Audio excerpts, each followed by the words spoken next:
Once you've mastered each of the issue analysis techniques on their own, you begin to appreciate their strengths and weaknesses. Each of them have potential to help you explore and some downsides.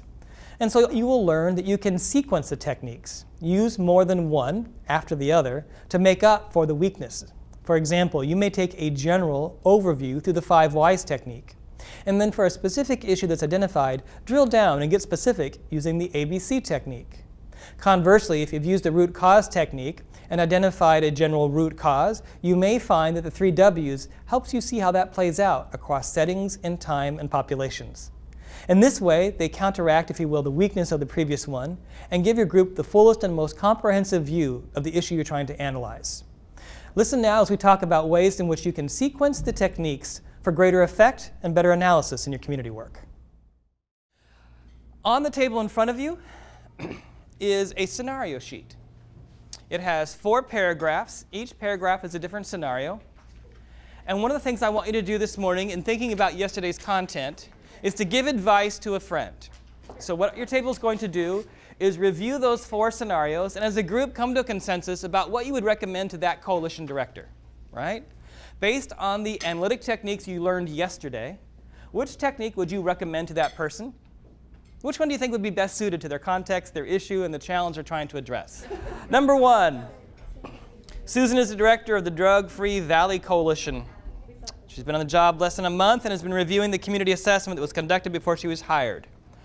Her review of the assessment, by the way, I would be happy if I found this, was that they had a ton of good data. Exactly. Good for them, right? She's like, okay, I've got a lot, but now people are feeling a little overwhelmed. It's a good problem to have, but a legitimate problem. And so she believes that conducting an issue analysis could help her coalition take the next step and gain a better perspective. If you were on the phone with Susan and she was asking for your advice, which technique would you recommend as might be most helpful to her? Anyone? Root cause? Everyone says root cause? Why would you recommend root cause? And then we'll talk about some of the other options. Root cause, why? Why?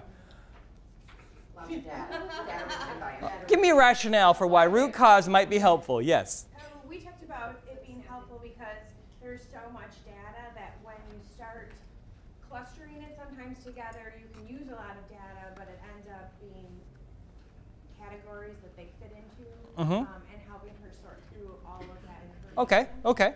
And she's not starting from square one in the community. They've already really done the work to identify what's going on. Yes. So a little more further along. Good. Okay, those are good rationales for why root cause might be most beneficial of the techniques available to her. Anybody select a different technique besides root cause? Yes? Our group did. We What? did the 5 whys. You said 5 whys. We thought that it could help narrow in because they had so much data and see in which places their problems were recurring. Interesting. So here's she's saying, if the coalition is familiar with much of the data, if the police came in and kind of shared and explained what theirs was, or each sort of came in, so the team was familiar, a 5 whys actually might be more focused than is normally the experience because they're starting with a lot of data in mind. And they might be able to quickly move to one, right? That's an interesting thought. What would be an argument against either one of the recommendations? I'm sorry, was there any other recommendation besides 5 whys and root cause? 5 whys? Root cause. Which one did you select? Oh, I selected the ABC. The ABC technique. Okay, what would be an argument for using the ABC technique? Why did you select that one? I selected that because I base it on my coalition. When we have a lot of data, it tends to overwhelm, and that nice little 4 section lumps it in a very easy to take in technique. So she could see how that the very simple rules of either has to be left or right, up or down, when you've got lots of stuff, helps you start getting it organized. And that might help particularly with the fact that they're feeling overwhelmed by data as a rationale for using it. Good rationale. I like it.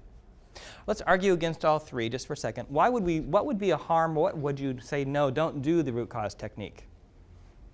Yes? Coalition's already done the work. They're going to be annoyed that they have to do it again. Yeah. Yes. And they're just going to repeat the product they've probably already produced. Yep. So it may not prompt the most critical thinking we may want, even though it's probably the technique most well suited to the context, but you may not get the result you want from it. Good. What would be an argument against the 5 whys?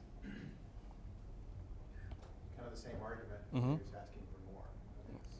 Right. It may exhaust people. When they get out to the 4th and 5th why, that might be a little tough if they are very knowledgeable about the issue, right? At the same time, it might help them organize some of those last bits of data that aren't quite sure how to lines, right? So it could go both ways. Good. And what would be an argument against the ABC technique? It has the benefit of helping us quickly triage left, right, top, bottom, right, before, after. So it has that advantage. What would maybe be a disadvantage? It can be confusing. Mm-hmm. It's not the easiest to manage that way, yeah. And if you got a lot, it's like a funnel with a little hole, and if you put too much in the top, it can kind of feel hard to move through. So you'd have to be creative about how you set up the room, how you worked with people, right? Maybe they would take certain subparts of the data and think about it, right? You might have to do something like that to make it work. Great. So I don't want to say there's not always a right answer. There really isn't, because it's context dependent, and you all kind of used a scenario in your mind to think about weighing out the pros and cons. There are pros and cons to each one of them, right? More often than not, someone probably would select one of the larger, broader techniques, 5 whys or ABC in this process, right? Although I'm really, I liked your argument for why ABC would be helpful with a lot of data. I hadn't thought of it that way. I am slightly persuaded. All right. That's good advice. That's good advice. Good advice. I'm thinking also how you could adapt that, and that could be kind of cool. I wanted to have it, though, so I was like, I didn't want to take it away from you. We were joking earlier, like, I want one of the techniques not on the list, right? I'm going to make my own rules. You know, these techniques are starting points. They're just questions and a way to map the result. If you could add one more question you think would work for your coalition, or a slightly different way of portraying the results and get what you need, do it. You know, we're not locked into these. These are great starting points. They've worked. They've been used a lot. So therefore, we know that they can be a good starting point. And when you become familiar and comfortable with them, you can start making exactly the kind of judgment call you're thinking. You're like, you know, I know it may be a little specific, but it's helping me by having just a yes-no, right? It's a dichotomous. And that, how can I expand that? Give maybe a little more room, right? Maybe you just start with data that describes causes versus data that describes consequences. Right? What's happening because versus why it's happening, right? That might be just enough to help people start sorting out their data in a really helpful way. I like that. Great. Let's go to number 2. The Youth Partnership was surprised to find youth suicide was an issue in their community and to learn that 2 young people had committed suicide in the last 18 months. And while survey results show that some people are contemplating, young people are contemplating suicide, they'd found little other data on this issue. And they, quite frankly, don't know much. And so, feeling off guard, they decided to invite in some mental health professionals who could help them understand better what's happening. They were going to conduct an issue analysis with their participation. What technique might you recommend to this group? Anyone? The 5 whys. Okay. Why did you suggest 5 whys? Well, they were completely off guard and had no idea that it was even a problem, right? So you kind of start with that main problem is, why is it a problem? Yeah. And so it kind of lets you investigate further and deeper and try to get down to that problem. You know, that's, I think, is a good point. 5 whys is highly educational. Now, to those who are knowledgeable, it's highly frustrating. But when you come to something you knew nothing about before, if you knew absolutely nothing about something, I mean, you cared about it, and you had some assumptions, and you've heard some things, you know, we've all heard of and had some, unfortunately, right, a connection to the issue of suicide in the news, but a lot of us haven't sat down and really understood. And so 5 whys can be actually a bit of a relief to actually get to understand, especially if you invite people into the process who are experts, who can offer additional ideas. And so the goal can be as much education as analysis when something is new and fresh to the group, to set the context for good planning. So I would agree that could be a good recommendation. Any other ideas? Yes? I would do the 3 W because it's for emerging issues and recognizes that the behavior can have different. Yes, yes. And so we could look at it and say, now wait a minute, when and where was this happening? And why? Right? Does suicide have a pattern of time of day? Right? Is it related to availability of supports and people and not, and those kinds of things?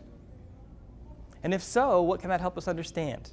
Yeah, that could be a good technique. Good. Yes? We actually had that happen in our community, and in 1 year, 2 kids shot themselves in their homes. Oh, I'm so sorry. So with their parents weren't home. So Right. it's kind of like that, you know, in the evening. So it's Yeah. kind of like that would be really useful for us to Yeah. say, you know, Yeah.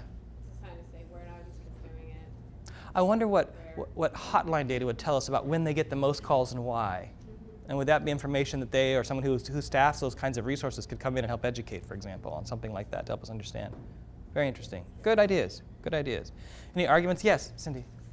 I wanted one that wasn't on the list. Which was? I wanted the narrative fishbone. Did anybody else want one that was more about the story? Yep, okay. And we talked about that yesterday, right? But taking one person's story and really understanding it more fully and using that as a lens through which to understand the issue generally might be one of the more appropriate. Because this is, all the things we deal with, there is no non-controversial topic in community outcomes. All of them have some dimension, right? And there are no non-emotional topics, right? These are passionate and difficult, and especially something like suicide.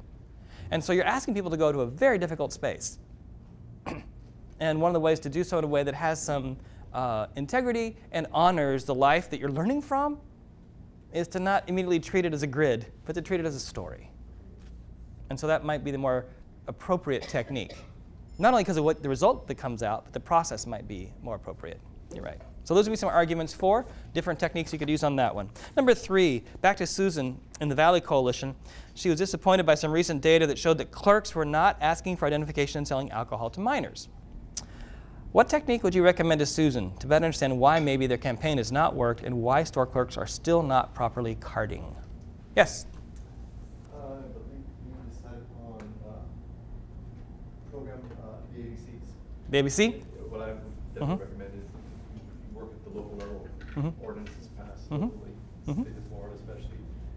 Every city has the ability to regulate product capacity. That city of Oakland Park is the first city in the state of Florida that has implemented mandatory training to any business, because right now service station convenience stores in the state of Florida don't have to be trained.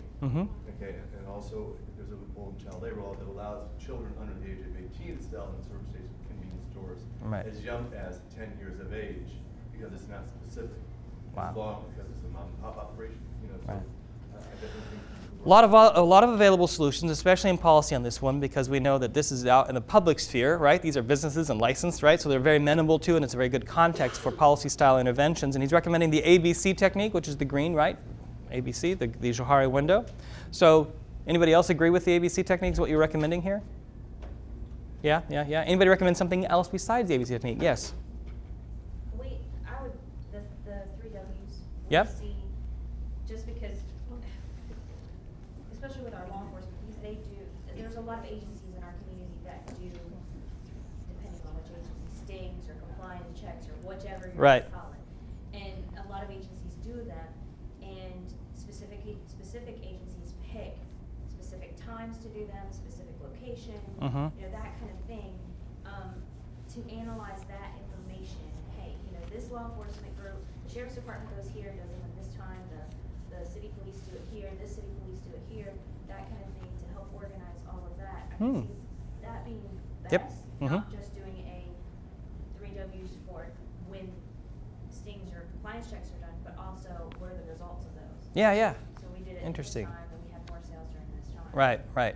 Help you understand the pattern. Is it always the same? The only thing I didn't like was it didn't take into consideration the age of the clerk at the time. Which Right. we've also noticed is Would have been interesting to know exactly what the interaction is going on there, right? Is it a near-peer situation or not? Is it an adult who feels much more comfortable, or a young person or not? Those kinds of things in terms of actually following rules. Yes, It good. might be interesting seasonally too, because we work with retailers and there's spikes, and they say, oh yeah, that's when all the we change staff because all the kids go to college, and so it's all new staff during that time. Right. Can help you understand exactly the effectiveness of the intervention, right? So interesting that because look at the context you were just feeding off of. She already had a year-long campaign, right? So this is different than if we were just approaching the problem fresh, right? So this kind of combination of assessment of the results of what you're getting by looking through the analysis window and thinking about how that helps you understand better improvement comes together in a way we've not discussed before, right? And so I'd agree. The 3W technique could be very helpful, and so could the ABC technique. It may be you've gotten certain features taken care of and not others, right? In the Johari window. You've gotten part of the down negative down here, but not the positive up here, whatever. You may not have the completely balanced approach necessary to sustain the behavior you want, in this case, carding. Good recommendations. Okay, our last one. The Youth Partnership just received new student survey data showing increased use of inhalants. The percentage is still pretty small, but they're concerned about this emerging trend and want to get ahead of the curve. So they scheduled a 90-minute meeting. What technique would you recommend to this group and why? Yes? Well, I was thinking a 90-minute meeting. I'd do all 4. Ah! Start at the beginning and go through it seriously. Interesting. If you have 90 minutes, divide that by 4, you'd have plenty of time to do each exercise and process it. So I think 4 might be pushing it, but But more than one might be educational for them to try and look at the problem from different points of view. That's a compelling argument. Yeah, you may not have time for all 4, but you might choose 2 just to help people move through it, right? Especially if you've got a smaller group. Now, if you've got a really big group, not so much. But if you had a small group, right, and they were familiar with or have done analysis before, you might say, we're going to do 2 of them to see how this helps us understand the problem. I can see that argument. Depends on the facilitator's skills too. Oh, yes. Yeah, sure. If you have someone who can keep moving. Yeah, you have to keep moving, keep them on task, know how to organize it well, you bet. Okay, fun recommendation. She says do more than 1 for the very purposes that it makes up for broader understanding. Anybody argue for a specific one? Or that your table came to consensus for? 3 W's. 3 W's? Because we don't know what it's not, it's a trend. Mm-hmm. It's small. Mm-hmm. Stay ahead of the curve, trying to get it at the specific time so you know where to target to kind of hit it early. Yeah. It's likely, I think that's a compelling argument. It's likely when it's a small number of people, right, to be focused in certain peer networks, certain locations, certain times and ways that could help you understand. And 3 Ws might help you drill down on that and find out what's going on and learn. That could be helpful. Yes. Good recommendation. Any others?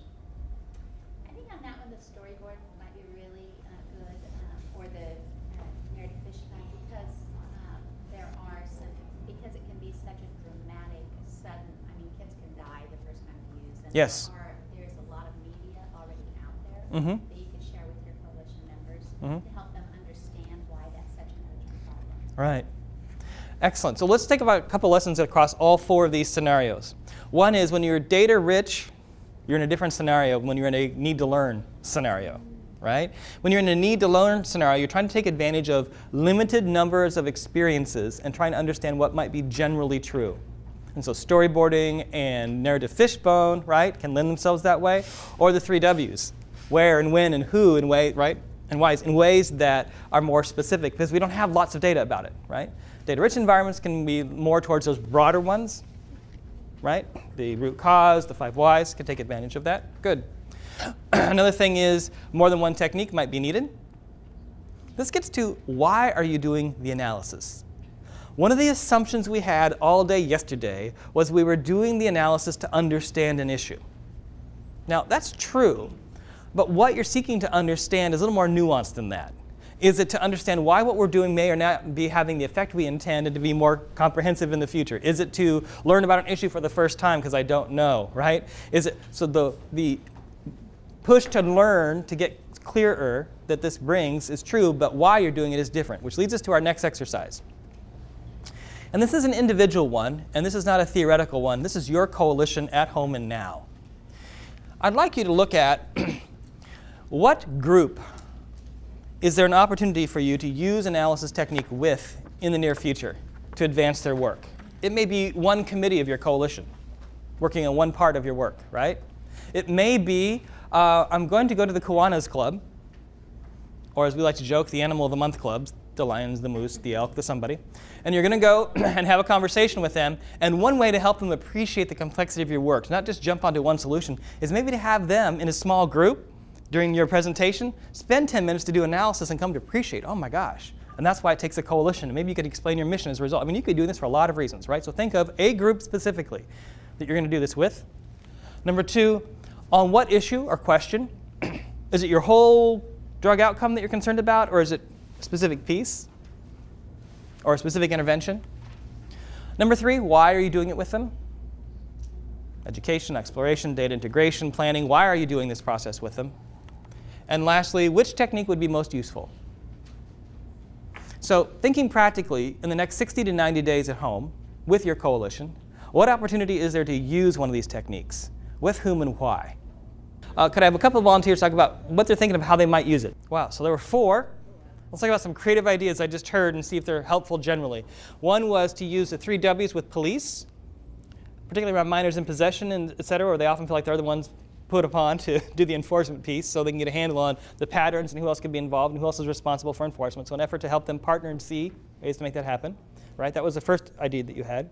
I heard you mention that you wanted to, that you have an experienced or a credible community member who can facilitate. And because of who they are, right, they can get a response that maybe if it was a coalition director we wouldn't get. So this is an interesting technique here, asking, in this case, the judge who's done ABC with young people, right?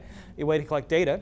So 2 thoughts here. One is you don't always have to be the one to facilitate this. If you can set up the technique and practice with someone, these aren't that complex. Some are a little harder, but the ideas are just a couple of questions and a way to chart, right? And if they got a chance to practice it, they might be able to facilitate because of who they are with a group that you couldn't be as effective with. And I think that's an important thing to think about as well. Another is all these are also data collection, are they not? This is a way to get information as much as to ask people to analyze and learn. And so with young people in particular, this can be a powerful way to collect information and data systematically, right? So it's a great thought there. You mentioned that you have a newly forming coalition. And so you took them all the way back to the 5 whys, right? We're going to ask something about human trafficking, which is a topic we've heard the phrase and we kind of know what it means, but I don't, really. An hour of 5 whys with that with people who are also interested in the topic would be really interesting. 5 whys, one more time on substance abuse, I'm not showing up. You know what I'm saying? When you think about it, I mean, just in terms of why you would need it and where, that's great. What are you thinking? So we have a youth council that's formed of 7th, 8th, and 9th graders, so that's Okay. middle and high school. And it's actually the poorest schools within the school district of Milwaukee, so that's kind of, that's where we're doing a lot of our work there. Anyway, so the youth there, they have insight into their own population, and we want to find out, you know, why, when, and where these kids are drinking and using marijuana. So we're going to have them do the waffle, which is how I'm going to forever remember that. Okay. The 3 W's, and then they're going to bring the information back to the adults in the coalition during Great. the next meeting. And then from there, we can all do like a root causes or like maybe an additional the 5 W's, and from there we can move forward with information and see how they intervene and start, you know. I love this. Okay, several things about this that are great. One is creating a safe space. If you're asking people to brainstorm, make sure it's things where it's actually okay to talk about ideas.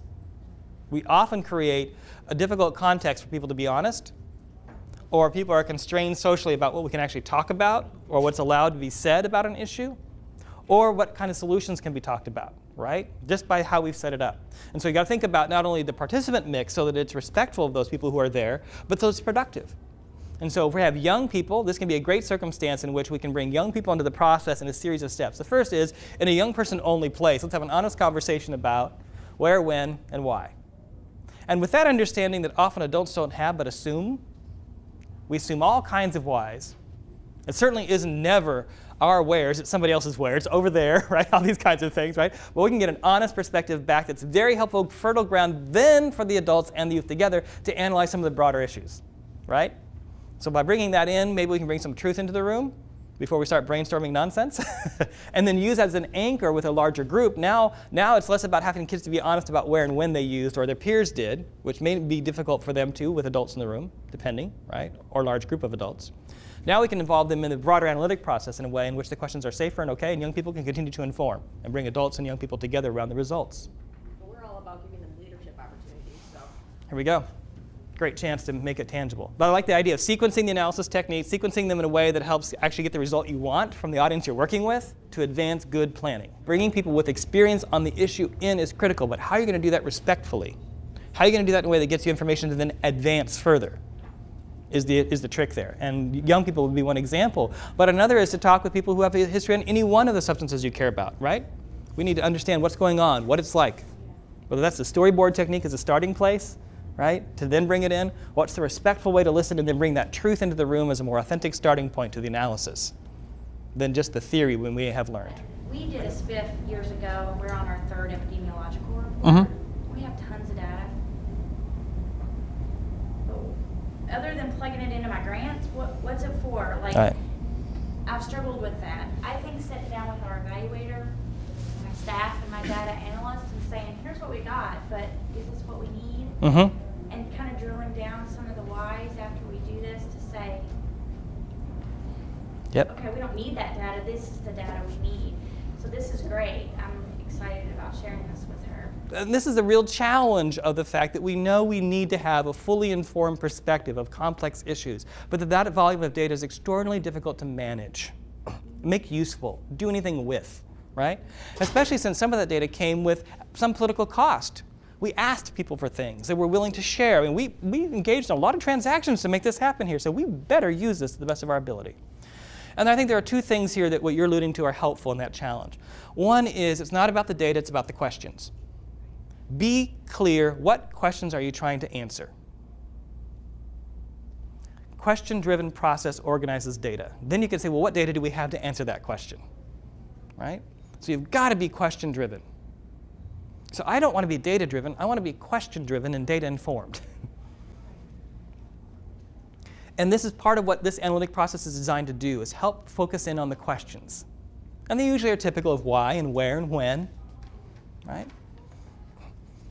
And so could we even start with agreeing on the list of questions any coalition should be able to answer? Whether it's about current trends in substance abuse, right? How they've changed over time, why we think they've changed, fundamentally why they think we're happening in our community. These all require a great deal of data, and these analytic techniques are designed to set up a lens through which to look at that data. So I would agree with you. This is a great chance for a conversation with your evaluator, with your data specialist to go, how do we bring data into this picture? And in fact, we're about ready to head into that now as we model this and try and use data to shape on the result, because we have a lot of nonsense on these walls. I haven't even looked at your prenatal care ideas yet, but what we know may not be a lot about a given topic. Right? So data's got to come into it. But if you're not question-driven, you're going to be toast very soon. One of the hardest things, but probably one of the best things you can do as a coalition director, is to keep asking the rude question and not providing the answer. You know, there are two things that are really hard. When I was a coalition director, I always did two things. I was always willing to do it to get it done, and I always had the answer because I was supposed to know. Violating the two cardinal rules of what never to do as a coalition director. Leave things undone, or no one will step in and do them. That's the whole, be patient with the fact that it didn't get done. The group has to decide who's going to have to be recruited and what resources they need and who's going to own it, because it's going to fall on you. And the moment you start filling in the gaps and start being uncomfortable with things being left undone, you just became the staff person that does it all, and then everybody's going to sit around and brainstorm more things for you to do. And I don't know why you need a coalition for that. Because when then you have this much data. Mm-hmm.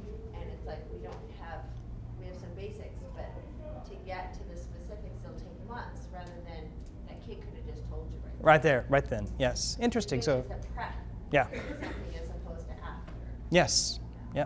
As the frame through which we're going to collect data, right, as opposed to the lens through which we try to elicit understanding from existing data. Can do both, but it can be efficient to use it as a frame going forward. If what I need is a coalition, right? If what I need is people to take action across the sphere of influence and have that be coordinated to an effect that otherwise couldn't be achieved, then I need to communicate that expectation very clearly to people coming in. Recruit for action, not for membership. I do not want to be a member of your coalition. I do, however, want to make a difference. So if you recruit me for action, I need to get these things done, and you're the person because of the role that you have, right? The opportunities that what you know, the things that you can do, the skills that you bring, and I need you to do these things, I'm going to show up. And if you give me a place to connect around that honest, good point of connection, right, of match of skills and opportunity, I'm going to keep showing up. And what do you know? You got a member. But the point is you recruit people to do things, not to be members in coalitions, or otherwise they're going to show up once a month and have more ideas for you, a very strong opinion, and walk away and do nothing in the 30 days in between. In which case, let's be honest, you don't have a coalition. Coalition is a potluck. It's what you bring, not what you're going to get. And so we can take this theory, this science, and that's nice, right? We can tell you these are the essential processes. Evidence shows that if you do these steps, you're more likely to get outcomes. I can tell you that, right?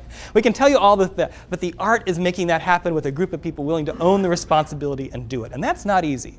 So I don't want to say these things and make them sound simple. I want to appreciate the difficulty. But this also goes to the cross-cutting power of group steps like analysis and visualization, to getting the group to understand, own, and buy into a course of action and then accept responsibility for their portion of it. And if they weren't in the game about understanding why, they're going to have a hard time agreeing to the solution and owning that they have a part in implementing it. And so this issue analysis is central to helping coalitions function as a coalition.